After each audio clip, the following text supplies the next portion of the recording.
অসমীয়াত এষাৰ কথা আছে, প্ৰেম কৰা নাযায়, প্ৰেম হৈ যায়। কিন্তু তাৰ একদম বিপৰীত, পঢ়া শুনা হৈ নাযায়, পঢ়া শুনা কৰিব লাগে।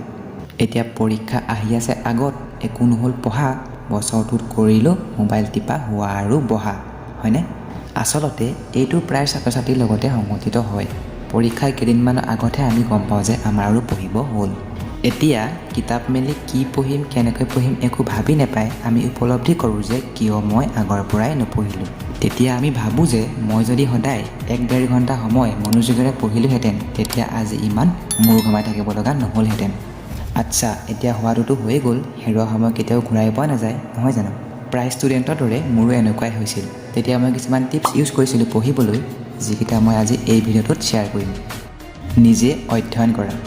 আমি যদি এবাৰ নিজাববীয়াকৈ পাঠ বা চেপ্টাৰ এটা পঢ়োঁ, তেতিয়া আমাৰ বুজাত অলপ হ'লেও সহজ হয়।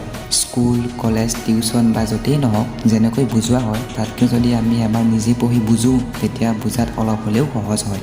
আমি নিজভাৱে পঢ়ি এবাৰ হ'লেও কিতাপখন জাপি যি পঢ়িলোঁ তাক একদম সহজ ভাষাৰে নিজৰ মনত এক্সপ্লেইন কৰিব লাগে, যাতে যি পঢ়িলোঁ, যি বুজিলোঁ সেয়া সহজ ভাষাত মনত ৰয়। কেৱল এক্সাম পইণ্ট অফ ভিউৰ পৰা পঢ়ক। এতিয়া আমি যি পঢ়িলোঁ, যি বুজিলোঁ, তাৰ পৰা যি ইম্পৰ্টেণ্ট তাক উলিয়াব লাগিব। কাৰণ যি এক্সট্ৰা বা এক্সামত অহা বহুত কম চান্স, তাক পঢ়ি সময় নষ্ট কৰিলে নহ'ব।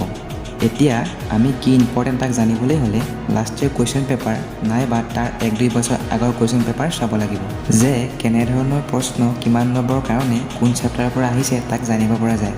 যদি আমি কুৱেশ্যন পেপাৰ পেটাৰ্ণটো জানি যাওঁ, তেতিয়া আমাৰ কাৰণে ইম্পৰ্টেণ্ট কুৱেশ্যন এনচাৰ বাছি লোৱাত বহুত সহজ হৈ পৰে। Point wise method. যেতিয়া আমি এটা বহুত দীঘল পেৰেগ্ৰাফ টাইপ উত্তৰ মনত ৰাখিবলগীয়া হয়, তেতিয়া বহুত কঠিন হয়। তেতিয়া যদি আমি তাক পইণ্ট ৱাইজ মানে নাম্বাৰ 1, নাম্বাৰ 2 এনেকৈ লিখি যিটো ইম্পৰ্টেণ্ট লাইন তাক লিখি এক্সপ্লেইন কৰোঁ, তেতিয়া তাক মনত ৰাখিবলৈও সহজ হয় আৰু যিয়ে পঢ়ে বা যি শিক্ষকে বহি চেক কৰে তেওঁ বুজাত সহজ হয়। ব্ৰেক লৈ পঢ়া।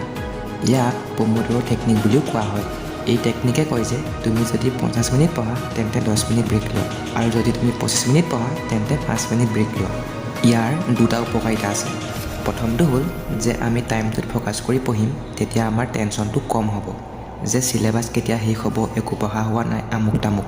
কিয়নো আমি জানো যে আমি মাত্ৰ 25 মিনিট পঢ়িব লাগে, লাগিলে সেই 25 মিনিটত আমি এটা চেপ্টাৰে পঢ়োঁ বা এটা কুৱেশ্যন এনচাৰে হওক। দ্বিতীয়টো হ'ল ব্ৰেক লৈ পঢ়িলে আমাৰ পঢ়িবলৈ এলাহ নালাগে, কিয়নো আমাৰ মনটোক আগতেই কৈ থৈছোঁ যে মাত্ৰ 25 মিনিটহে পঢ়িব লাগে।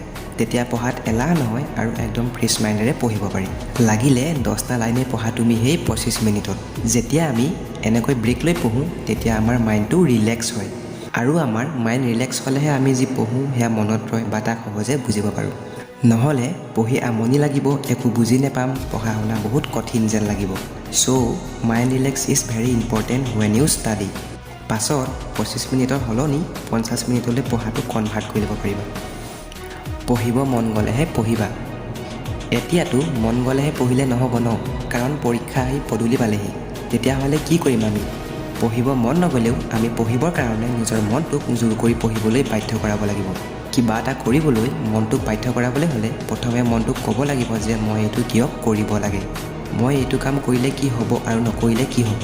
তেতিয়া যদি আপোনাৰ মনটোৱে আপোনাক সেই কামটো কৰিবলৈ কয়, তেতিয়া আপুনি নকৰাকৈ থাকিব নোৱাৰিব। আৰু এতিয়াও যদি পঢ়াত মন বহা নাই, তেন্তে পম'ড'ৰ টেকনিক ব্যৱহাৰ কৰি ব্ৰেক লৈ পঢ়িব ট্ৰাই কৰিব লাগে। সেই ব্ৰেক লোৱা সময়ত নিজৰ মনৰ পচন্দৰ কৰি ভাল পোৱা কাম বা অন্য কিবা যেনে মোবাইলত ফেভৰেট গান বা ছ'চিয়েল মিডিয়া এপ ইউজ কৰি নিজকে ৰিৱাৰ্ড দিব লাগে যে মই ইমান টাইম যেনেকৈ হ'লেও পঢ়িছোঁ। তেতিয়া দেখিবা যে তোমাৰ পঢ়ি আনন্দ লাগিছে, আৰু যিটো কাম কৰি আনন্দ লাগে তাতেই মানুহৰ মন বহে। গতিকে পঢ়িব মন নগ'লেও এনেদৰে টিপছ ফ'ল' কৰি পঢ়িব পাৰি। ছ' এইকেইটা টিপছে মই শ্বেয়াৰ কৰিলোঁ আপোনালোকৰ লগত। যদি আগত এক্সাম আহি আছে তেন্তে এই টিপছকেইটা ফ'ল' কৰি চাব পাৰে, বহুত সহায় হ'ব এক্সাম ক্লিয়াৰ কৰাত। যদি ভিডিঅ'টো চাই ভাল লাগিলে লাইক কৰিব, শ্বেয়াৰ কৰিব এণ্ড চেনেলটো ছাবস্ক্ৰাইব কৰি দিব। Thanks for ৱাটছিং।